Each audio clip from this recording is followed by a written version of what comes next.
ছোট্ট ঠ্যাংরা পোলা মিডিয়ার মধ্যে এসে ঘোষণা দেয় সুন্নিরা আওয়ামী লীগের দোসর ছিল।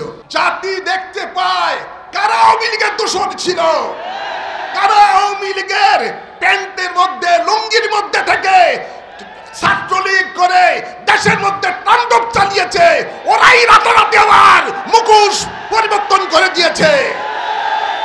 অল্প পানির মাছ বেশি পানিতে পড়লে যে অবস্থা হয়, আমরা তাদেরকে দেখতে পাচ্ছি তাদের আচরণে। দেশটা তাদের বাপদাদার বানিয়ে ফেলেছে। আগের সরকার যেভাবে নিজেদের দেশ, নিজেদের বাপদাদার দেশ হিসাবে এই দেশকে পরিচালিত করতে চেয়েছে, এই জন্য কাপড় নেবার সময় পায়নি তারা। একইভাবে তাদেরও এই অবস্থা হবে। বর্তমান যারা ক্ষমতায় আসছে, আমরা দেখলাম তারা সবচেয়ে বেশি বৈষম্য করছে জাতির সাথে। আমরা যাদেরকে ক্ষমতা বসানোর জন্য একমত হব, তারাই ক্ষমতা যাবে, আর কেউ ক্ষমতা যেতে পারবে না। বৃহত্তর সুন্নি জোট চট্টগ্রাম জেলা কর্তৃক আয়োজিত আজকের এই বিশাল সমাবেশের সভাপতি, মঞ্চে উপবিষ্ট রয়েছেন জোটের শীর্ষ নেতৃবৃন্দ, উপস্থিত সর্বস্তরের জনগণ, সকলকে আমি আন্তরিক মোবারকবাদ জানাচ্ছি। আবারও সালাম দিচ্ছি, আসসালামু আলাইকুম ওয়া রাহমাতুল্লাহি ওয়া বারাকাতুহু। সময় একেবারেই কম, তাই দীর্ঘ আলোচনা করার সুযোগ নাই। শুধু এতটুকুই বলবো, স্বাধীনতার আজকে প্রায় 54 বছর পার হয়ে গেছে। এর মধ্যে আমরা বহু দলকে ক্ষমতায় দেখেছি, এসেছে এবং চলে গেছে, ঠিক না ভাইয়ের আমার? আমরা দেখতে পেলাম এদেশের মধ্যে অতীতে যারা ক্ষমতায় এসেছেন, দেখলাম আমরা কেউ কেউ কারো ক্ষমতার সময় বাংলাদেশ বিশ্বের মধ্যে পরপর তিনবার দুর্নীতিতে চ্যাম্পিয়ন হয়েছে। ভাইয়ের আমার, আমরা দেখতে পেয়েছি এই স্বাধীনতার পরে যারা ক্ষমতায় এসেছে, আমরা এর মধ্যে আরো দেখতে পেয়েছি যারা পরপর প্রায় 17 বছর দেশ চালিয়েছেন, ওদের ক্ষমতার সময় বাংলাদেশ থেকে 92,000 কোটি টাকা জনগণের পাচার হয়ে গেছে। আমরা দেখতে পেলাম এদেশের মধ্যে একটা গোষ্ঠী ইসলাম নিয়ে রাজনীতি করে, ওরা ইসলামের নামে স্বাধীনতার সময় 30 লক্ষ বাঙালি মুক্তিযোদ্ধাকে তারা শহীদ করেছে। 3,000-এর উপরে, 3 লক্ষের উপরে মা বোনের ইজ্জত লুণ্ঠন করেছে। আমরা দেখতে পেলাম ইসলামের নামে কতগুলি দল বাংলাদেশের মধ্যে এসেছে, যারা এই দেশের মধ্যে জঙ্গিবাদের মাধ্যমে বিভিন্ন আউলিয়া কিরামের মাজারগুলিকে ধ্বংস করেছে।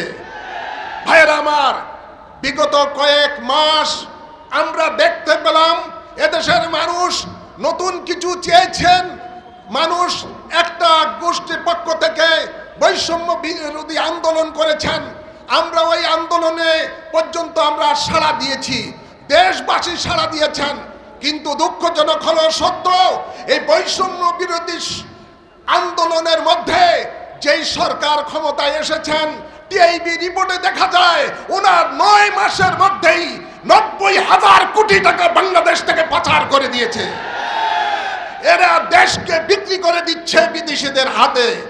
এই দেশকে জঙ্গিবাদের দেশ হিসেবে প্রতিষ্ঠিত করার জন্য ষড়যন্ত্র করছে।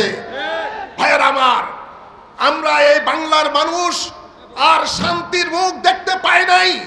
বাংলার মানুষের কাছে এবার শান্তির মুখ দেখানোর জন্য বৃহত্তর সুন্নি জোট গঠন করা হয়েছে। এই জোট ওলিয়া উলিয়াদের জোট, এই জোট হলো মুক্তিকামী শান্তিকামী মানুষের জোট। ভাইয়ের আমার, আল্লাহর ওলিরা এই দেশে এসে যেভাবে মানুষ এই দেশের মধ্যে জাতি ধর্ম নির্বিশেষে সকলকে শান্তিতে সুখে শান্তিতে বসবাস করার যে পরিবেশ সৃষ্টি করে দিয়েছে, সেই সুবিবাদী সংগঠন হলো জোট, সংগঠন হলো সুন্নি জোট। এই জোটের মাধ্যমে যখন এগিয়ে যাচ্ছে, আমরা দেখতে পেলাম কতিপয় ব্যক্তি যার বাড়ি আমার এই নির্বাচনী এলাকায় শাহরাস্তিতে, ছোট্ট ঠ্যাংরা পোলা মিডিয়ার মধ্যে এসে ঘোষণা দেয় সুন্নিরা আওয়ামী লীগের দোসর ছিল, সুন্নিরা আওয়ামী লীগের দোসর ছিল। জাতি দেখতে পায় কারা আওয়ামী লীগের দোসর ছিল, কারা আওয়ামী লীগের প্যান্টের মধ্যে লুঙ্গির মধ্যে থেকে ছাত্রলীগ করে দেশের মধ্যে তাণ্ডব চালিয়েছে, ওরাই রাতারাতি আবার মুখোশ পরিবর্তন করে দিয়েছে। আমরা দেখতে পেলাম যারা বিগত সরকারের পেশিবাদী সরকারের প্রধানমন্ত্রীকে যারা জননী বলে আখ্যায়িত করেছে সরওয়ার্দীর উদ্যানের মধ্যে, যারা ওই সরকারকে ব্যবহার করে হাজার হাজার কোটি টাকা পকেটস্থ করেছে, ওরাই আজকে দেখা যায় সেই পেশিবাদী বিরোধী বড় সংগঠন, বড় বড় তারা এখন ধারক বারক হয়ে গেছে। আমি বলতে চাই তাদেরকে আমি বলতে চাই, ইসলামিক ফ্রন্ট বাংলাদেশ সহ যারা আমরা তিনটি জোট একত্রিত হয়েছি, আমরা কখনো আওয়ামী লীগের দোসর ছিলাম না।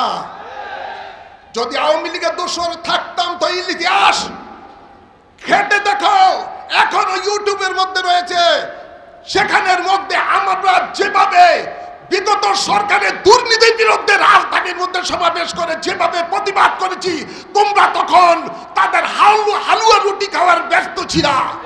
আমরাই তাদের বিরুদ্ধে বক্তব্য দিয়েছি, আমরাই জঙ্গিবাদের বিরুদ্ধে, এই দুর্নীতির বিরুদ্ধে বক্তব্য দিয়েছি।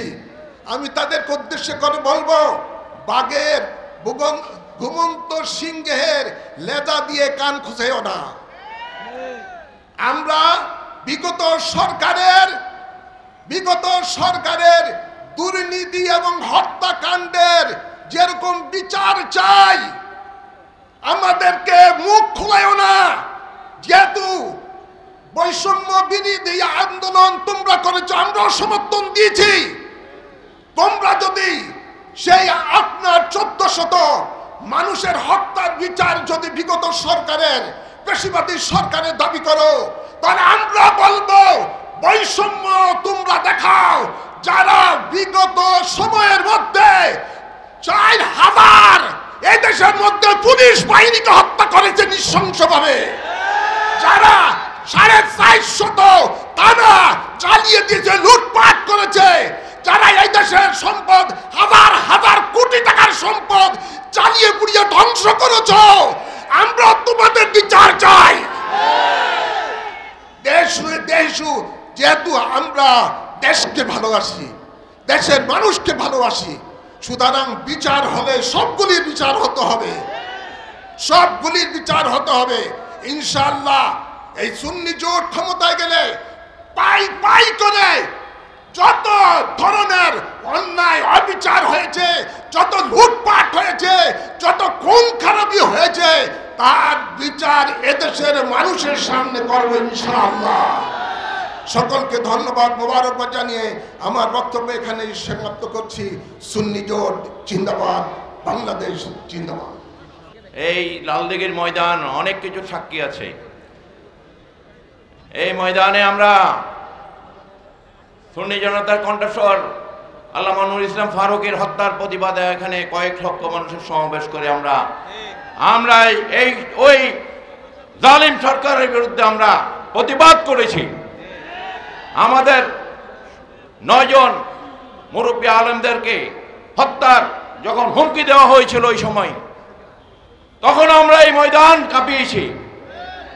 আজকে আবার জাতির এই কঠিন সময়ে ক্রান্তি লগ্নে আমরা আবার এই ময়দানে এসেছি। আমরা সুন্নিরা যখন জাগে, মনে রাখতে হবে, তখন কিন্তু এটার একটা ব্যবস্থা আল্লাহ করে দেন।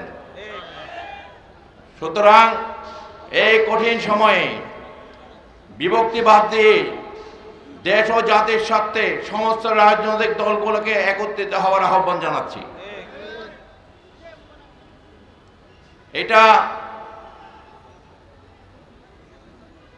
বানরের পিঠা ভাগাভাগির দেশ না। এই দেশ, এই বাঙালি, এই চট্টগ্রামের জমিন থেকে সিপাহী বিপ্লব থেকে শুরু করে প্রতিটা আন্দোলন সংগ্রাম এই চট্টগ্রাম থেকে কিন্তু নেতৃত্ব দেওয়া হয়েছে। এই দেশের স্বাধীনতা সংগ্রামের নেতৃত্ব এই চট্টগ্রাম থেকে এসেছে। সুতরাং বর্তমান যে কঠিন অবস্থা, বিচারালয়ে যেখানে বিচারকরা নিরাপদ না, বিচারকদের বাড়িঘরে তাদের পরিবাররা যেখানে নিরাপদ না, তাহলে যারা এই দেশে এখনো বলতে চায়, বর্তমান যারা দায়িত্বে আছেন যে এই দেশের আইন শৃঙ্খলা বাহিনী, আইন শৃঙ্খলা ব্যবস্থা খুব সুন্দরভাবে চলছে, এগুলা পাগলের প্রলাপ ছাড়ার কিছু না। এখানে দেখা যায় বর্তমান অন্তর্বর্তীকালীন সরকারে কিছু লোক প্রবেশ করেছে যাদের এই দেশের কোনো এই দেশের নাগরিকও না, আবার এই দেশের প্রতিনিধিত্ব করারও কোনো তাদের অভিজ্ঞতা নাই। অল্প পানির মাছ বেশি পানিতে পড়লে যে অবস্থা হয়, আমরা তাদেরকে দেখতে পাচ্ছি তাদের আচরণে। দেশটা তাদের বাপদাদার বানিয়ে ফেলেছে। আগের সরকার যেভাবে নিজেদের দেশ, নিজেদের বাপদাদার দেশ হিসাবে এই দেশকে পরিচালিত করতে চেয়েছে, এই জন্য কাপড় নেওয়ার সময় পায়নি তারা। একইভাবে তাদেরও এই অবস্থা হবে। সুন্নিরা সুন্নিদেরকে খেপাবার চেষ্টা করবেন না, ধৈর্যের সীমা আছে। এই দেশের সংখ্যাগরিষ্ঠ মুসলমান সুন্নি জামাতের, এই দেশের সুন্নি জামাতকে নিয়ে যারা কটূক্তি করছে, যারা বলছে সুন্নিরা নাকি এই স্বৈরাচারের দোসর, এগুলা ওই কলা চোরকে বলা হয়, এই ঠাকুর ঘরে কে বলে আমি কলা খাই না। যাদেরকে বৈষম্যের কথা বলে, লুটপাটের কথা বলে, যারা এখন বর্তমানে সরকারের মধ্যে এসে লুটপাট করছে, কলা আগের সরকারের চেয়ে তারা আরো বেশি খাইতেছে। এই বানরের পিঠা ভাগাভাগি করে এই দেশে যারা বিগতভাবে যারা গেছে তাদের বিচার হয়েছে। এই দেশের অর্থনীতিকে ধ্বংস করে দিয়ে, ব্যাংকিং সেক্টরকে ধ্বংস করে দিয়ে এই দেশকে করাত রাজ্য বানিয়ে আজকে বর্তমানে বিদেশিদের কাছে এই দেশ লিজ দেওয়ার ষড়যন্ত্র হচ্ছে, আমাদের দেশের পোর্টগুলো দিয়ে দেওয়ার ষড়যন্ত্র হচ্ছে, আমাদের দেশের অর্থনৈতিক খাত যেটার উপর আমাদের দেশ দাঁড়িয়ে আছে সেটা আজকে বিদেশি দেশকে দিয়ে দেওয়ার ষড়যন্ত্র হচ্ছে। আবার এই দেশে সেই যাদেরকে আমরা দাঁড়িয়ে এই দেশ থেকে দৌড়ানি দিয়েছি, সেই ব্রিটিশ বিরোধী আন্দোলনে এই দেশের মানুষ যাদেরকে এই দেশ থেকে বিতাড়িত করেছে, আবার তাদেরকে এই দেশে ঢোকানোর চেষ্টা হচ্ছে। বাঙালিরা ঘুমিয়ে থাকলেও কিন্তু জেগে থাকে। তারা যদি একবার জেগে ওঠে, তারা জানে তারা অনেকেই মাথার উপর তুলতে পারে, আবার মাটিতে আছাড় দিয়ে ফালাইতে পারে। সুতরাং এই দেশের মানুষ যেখানে কবরস্থানে নিরাপদ না, লাশ উঠিয়ে এই দেশের মধ্যে লাশ পুড়িয়ে ফেলা হচ্ছে, মাজারগুলোতে খানকাগুলোতে আক্রমণ করা হচ্ছে। এই দেশের সুন্নি মসজিদের খতিব, ইমাম, মাদ্রাসার শিক্ষকদেরকে এবং ব্যাংকিং সেক্টরের অনেক অফিসারদেরকে এই দেশের বিভিন্ন প্রতিষ্ঠান, মাদ্রাসা, শিক্ষা প্রতিষ্ঠান থেকে বের করে দেওয়া হয়েছে। সুতরাং এইভাবে বৈষম্য কথা বলে যারা আর সে বৈষম্য করবে, এদের বিচার এই দেশে হবে। এই দেশের জনগণ কাউকে মাফ করেনি, করবে না। সুন্নি জনগণ এই দেশের কল্যাণের পক্ষে, সমৃদ্ধির পক্ষে সবসময় ছিল। আমরা জ্বালা পোড়ায় বিশ্বাসী না। আমরা মানুষকে জিম্মি করার বিশ্বাসী না। আমরা এই দেশে শান্তি সম্প্রীতিতে বিশ্বাসী। সুতরাং আমাদেরকে দুর্বল মনে করবেন না। সুফি সুন্নিরা যখন জেগেছে তখন কিন্তু বিপ্লব হয়ে গেছে। আজকের জনসভায় যারা উপস্থিত আছেন তাদেরকে আন্তরিক মোবারকবাদ জানাচ্ছি। এই মদিনাতুল আউলিয়া থেকে আমাদের যাত্রা আমরা শুরু করেছি। ইনশাআল্লাহ তাআলা এই দেশের আমরা একটা সুষ্ঠু নির্বাচন দেখতে চাই। অসুস্থ রাজনীতি এই দেশ থেকে বিদায় করতে চাই। হিংসার রাজনীতি এই দেশ থেকে বিদায় করতে চাই।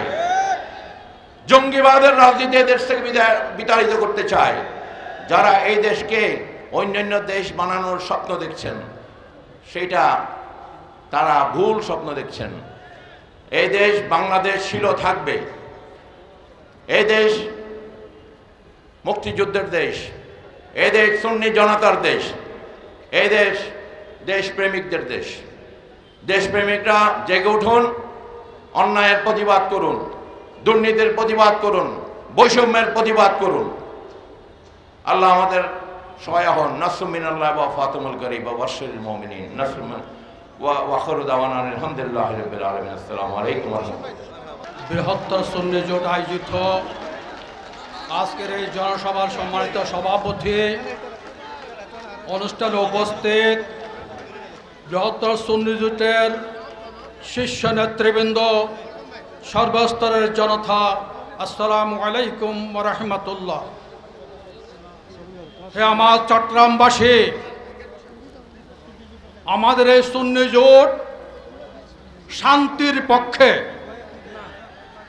আমাদের এই সুন্নি জোট এই দেশের মানুষের স্বার্থের পক্ষে, আমাদের এই সুন্নি জোট এই দেশের মানুষের অধিকার আদায়ের জোট। আমরা এই সুন্নি জোট যারা ক্ষমতা যাওয়ার জন্য লাফালাফি করছো, আমরা আপনাদের উদ্দেশ্যে বলি, ক্ষমতা কেউ যাবে না। সুন্নি মুসলমানদের স্বার্থ যারা রক্ষা করবে, শান্তিপ্রিয় জনতার স্বার্থ যারা রক্ষা করবে, তারাই ক্ষমতা যাবে, তাদেরকে ক্ষমতায় পাঠাবো আমরা। অন্য কেউ ক্ষমতা যাওয়ার সুযোগ নাই। আপনাদের ক্ষমতা যাওয়ার স্বপ্ন আজকে আমরা মাটি করে দিলাম, ঘোষণা দিলাম। তোমরা যারা আমাদেরকে জিম্মি করে ক্ষমতা যাওয়ার আজকে স্বপ্ন দেখছো, তোমাদের স্বপ্ন আমরা ধূলিসাৎ করে দেবো ইনশাআল্লাহ। আমরা আজকে বর্তমান বৈষম্য বিরোধী যারা আন্দোলন হলো, আন্দোলনে এই দেশের অনেক মানুষ নিহত হলো, শহীদ হলো, আহত হলো, পুলিশ বাহিনী আহত হলো, নিহত হলো। এই বৈষম্য আজকে যারা বৈষম্য করেছিল বিগত সরকার, তারা এখন দেশের মধ্যে নাই, তারা পলাতক। কিন্তু বর্তমান যারা ক্ষমতায় আসছে, আমরা দেখলাম তারা সবচেয়ে বেশি বৈষম্য করছে জাতির সাথে। বিশেষ করে শান্তিপ্রিয় জনগণের বিরুদ্ধে সবচেয়ে বেশি বৈষম্য বর্তমান সরকার করে যাচ্ছে। বর্তমান সরকার আজকে দেশের মানুষের অধিকার ফিরিয়ে দিতে সম্পূর্ণ ব্যর্থ। আইন শৃঙ্খলা রক্ষা করতে সরকার সম্পূর্ণ ব্যর্থ। মানুষের অধিকার নিশ্চিত করতে সম্পূর্ণ ব্যর্থ। মানুষ আজ রাজপথে নামতে ভয় পাচ্ছে। আজকে মানুষের যে নিত্য প্রয়োজনীয় দ্রব্য সামগ্রী আজকে তাদের ক্রয়ের ভারে, আজকে শত শত গার্মেন্টস বন্ধ হয়ে যাচ্ছে, ফ্যাক্টরি বন্ধ হয়ে গেছে, লক্ষ লক্ষ জনগণ শ্রমিক আজ রাস্তার মধ্যে, তারা আজকে নীরব কান্না করছে। এটার জন্য এককভাবে দায়ী বর্তমান সরকার। আজকে আমার দেশের যে পার্বত্য চট্টগ্রাম নিয়ে ষড়যন্ত্র হচ্ছে, আমার কক্সবাজার নিয়ে ষড়যন্ত্র হচ্ছে, ওই সেন্ট মার্টিন নিয়ে ষড়যন্ত্র হচ্ছে, আমার ফোর্ট নিয়ে ষড়যন্ত্র হচ্ছে, ওই উত্তরবঙ্গের মধ্যে লালমনিরহাট, ওই পঞ্চগড় সীমান্ত নিয়ে ওখানে কি হচ্ছে, সরকার আমাদেরকে অন্ধকারে রেখেছে। ওখানে কি হচ্ছে সরকারকে ব্যাখ্যা দেওয়ার জন্য আমরা বলছি, আমার দেশের স্বাধীনতা সার্বভৌমত্ব আজকে হুমকির মুখে বলে আমরা মনে করছি। বর্তমান সরকারকে বলছি, আপনারা আজকে যে পথে নিয়ে গেছেন রাষ্ট্রকে, আপনাদের দায়িত্ব ছিল ক্ষমতা আসার 3 মাসের মধ্যে নির্বাচন দিয়ে নির্বাচিত সরকারের কাছে ক্ষমতা হস্তান্তর করা। আজকে আপনারা লুটপাট করার জন্য, মানুষের অধিকার হরণ করার জন্য, একটি গোষ্ঠীকে রাষ্ট্রের মধ্যে মব সৃষ্টি করে সাধারণ মানুষকে হত্যার জন্য আপনার 1.5 বছর আপনার ক্ষমতা ধরে রেখেছেন। আজ দেশের মধ্যে গৃহযুদ্ধের অবস্থায় পরিণত। এটার জন্য দায়ী বর্তমান সরকার। আপনারা কেন 1.5 বছর কেন ক্ষমতা ধরে রাখলেন? আপনাদের এই ক্ষমতা খেয়ে দিয়েছে। 1.5 বছর অবৈধভাবে ক্ষমতা দখল করে আছেন। এই অবৈধভাবে আজকে যে ক্ষমতা দখল করার কারণে দেশের আজকে নিরাপত্তা ভিন্ন, আমার দেশের স্বাধীনতা সার্বভৌমত্ব আজকে ভিন্ন। আমরা আজকে শেষ কথায় বলার কথা, আসরের নামাজ যেহেতু কথা হচ্ছে, আমরা নামাজ এখন পড়ব। আমরা এই কথাই বলবো, আমরা সুন্নি মুসলমানরা, তরিকতপন্থীরা এবং শান্তিপ্রিয় জনগণ এই দেশের মধ্যে সংখ্যাগরিষ্ঠ। আমরা এই দেশের সংখ্যাগরিষ্ঠ 60% সাধারণ মানুষ আজকে আমাদের পাশে আছে। আমরা তাদেরকে নিয়ে আগামী জাতীয় নির্বাচন করব। আমরা যাদেরকে ক্ষমতা বসানোর জন্য একমত হব তারাই ক্ষমতা যাবে, আর কেউ ক্ষমতা যেতে পারবে না। আমরা সবাইকে আগামী দিনের জন্য প্রস্তুতি গ্রহণ করার জন্য আহ্বান জানিয়ে আমি শেষ করলাম। আসসালামু আলাইকুম।